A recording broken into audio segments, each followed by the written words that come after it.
Hi, I hope you guys are doing really well. I'm going to be reading to you from Esperanza Rising, and we're on the chapter called Las Guayabas or Guavas. Here we go. They emerged from the fig orchard and continued through the pear grove. When they came into a clearing, they saw Senor Rodriguez waiting with a lantern by the barn doors. They hurried inside. Pigeons fluttered in the rafters. Their wagon was waiting, surrounded by crates of green guavas. "Did Marisol come?" asked Esperanza, her eyes searching the barn. "I could tell no one about your departure," said Senor Rodriguez. "When the time is right, I will tell her that you looked for her and said goodbye. Now we must hurry. You need the protection of darkness." Alfonso, Miguel, and Senor Rodriguez had built another floor in the wagon, higher than the real one, and open at the back, with barely enough room between for Mama, Esperanza, and Hortensia to lie down. Hortensia lined it with blankets.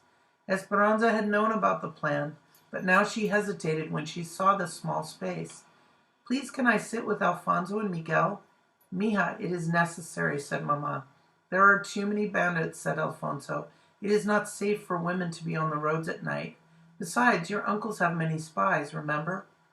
That is why we must take the wagon to Zacatecas and catch the train there, instead of from Aguascalientes." "Luis had bragged about the engagement to everyone," said Hortensia. "Think how angry he will be when he discovers you have gone. We cannot take the chance of you being seen." Mama and Hortensia said grateful goodbyes to Senor Rodriguez, then slid between the floors of the wagon. Esperanza reluctantly scooted on her back between them. "When can we get out?" "Every few hours we will stop and stretch," said Mama. Esperanza stared at the wood planks, just a few inches from her face. She could hear Alfonso, Miguel, and Senor Rodriguez dumping crate after crate of guavas onto the floor above them, the almost ripe fruit rolling and tumbling as it was piled on. The guavas smelled fresh and sweet, like pears and oranges all in one. Then she felt the guavas roll in around her feet as Alfonso and Miguel covered the opening. If anyone saw the wagon on the road, it would look like a farmer and his son taking a load of fruit to market. "How are you?" Alfonso asked, sounding far away. "We are fine," called Hortensia. The wagon pulled out of the barn, and the guavas shifted, then settled. It was dark inside, and it felt like someone was rocking them in a bumpy cradle, sometimes side to side, and sometimes back and forth. Esperanza began to feel frightened. She knew that with a few kicks of her feet she could get out, but still she felt trapped. Suddenly she thought she couldn't breathe. "Mama," she said, gasping for air. "Right here, Esperanza. Everything is fine." "Do you remember," said Hortensia, taking her hand, "when you were only 5 years old and we hid from the thieves? You were so brave for such a little girl. Your parents and Alfonso and the other servants had gone to town. It was just you and me and Miguel in the house. We were in your bedroom, and I was pinning the hem of your beautiful blue silk dress. Do you remember that dress? You wanted it pinned higher so your new shoes would show." Esperanza's eyes were beginning to adjust to the darkness and to the pitch and roll of the wagon. "Miguel ran into the house because he had seen bandits," said Esperanza, exhaling. She remembered standing on the chair with her arms outstretched like a bird, ready for flight, while Hortensia fitted the sides of the dress, and she remembered the new shoes, shiny and black. "Yes," said Hortensia. "I looked out the window to see 6 men, their faces covered with handkerchiefs, and they all held rifles. They were renegades who thought they had permission to steal from the rich and give to the poor. But they didn't always give to the poor, and they sometimes killed innocent people. We hid under the bed," said Esperanza, "and we pulled down the bed covers so they couldn't see us." She remembered staring straight up at the bedboards, much like the boards enclosing them in the wagon now. She took another long breath. "What we didn't know was that Miguel had a big field mouse in his pocket," said Hortensia. "Yes, he was going to scare me with it," said Esperanza. The wagon creaked and swayed. They could hear Alfonso and Miguel murmuring above them. The persistent smell of the guavas filled their noses. Esperanza relaxed a little. Hortensia continued. "The men came into the house, and we could hear them opening cupboards and stealing the silver. Then we heard them climb the stairs. 2 men came into the bedroom, and we saw their big boots through the crack in the bed cover, but we didn't say a word. Until a pin poked me, and I moved my leg and made a noise. I was so frightened they would find us, said Hortensia. But Miguel pushed the mouse out from under the bed, and it ran around the room. The men were startled, but started laughing. And then one of them said, "It is just a raton. We've got plenty. Let's go." And they left, said Esperanza. Mama said they took almost all of the silver, but Papa and I only cared that all of you were safe. Do you remember how Papa said that Miguel was very smart and brave, and asked him what he wanted for protecting you, his most prized possession? Esperanza remembered. Miguel wanted to go on a train ride. Hortensia started to hum softly, and Mama held Esperanza's hand. Miguel's reward, that day-long train ride to Zacatecas, seemed like yesterday. Miguel had been 8 and Esperanza 5.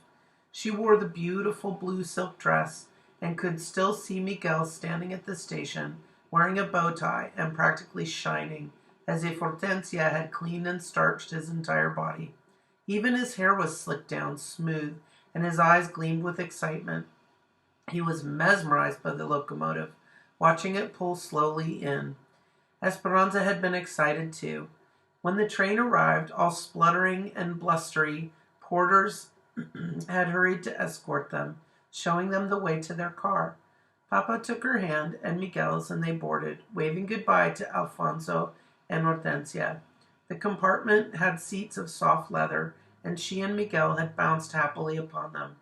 Later, they ate in the dining car at little tables, covered in white linens and set with silver and crystal. When the waiter came and asked if there was anything he could bring them, Esperanza said, "Yes, please, bring lunch now." The men and women, dressed in their hats and fancy clothes, smiled and chuckled at what must have looked like a doting father and 2 privileged children. When they arrived in Zacatecas, a woman wrapped in a colorful rebozo, a blanket shawl, boarded the train, selling mangoes on a stick. The mangoes were peeled and carved to look like exotic flowers. Papa bought one for each of them. On the return ride, she and Miguel, with their noses pressed into the window and their hands still sticky from the fresh mango, had waved to every person they saw.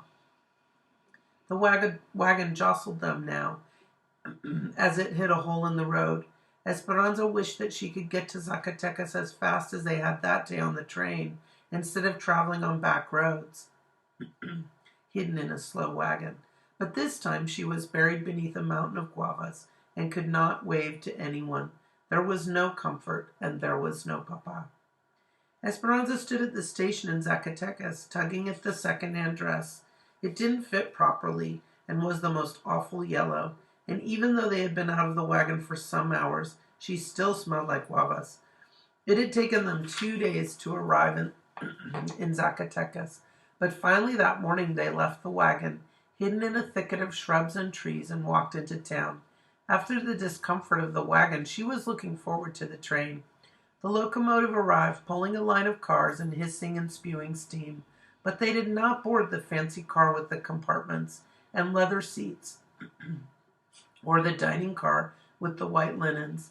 Instead, Alfonso led them to a car with rows of wooden benches, like church pews facing each other, already crowded with peasants. Trash littered the floor, and it reeked of rotting fruit and urine. A man with a small goat on his lap grinned at Esperanza, revealing no teeth. 3 barefoot children, 2 boys and a girl, crowded near their mother. Their legs were chalky with dust, their clothes were in tatters, and their hair was grimy. An old, frail beggar woman pushed by them to the back of the car, clutching a picture of Our Lady of Guadalupe. Her hand was outstretched for alms. Esperanza had never been so close to so many peasants before. When she went to school, all of her friends were like her. When she went to town, she was escorted and hurried around the beggars. And the peasants always kept their distance.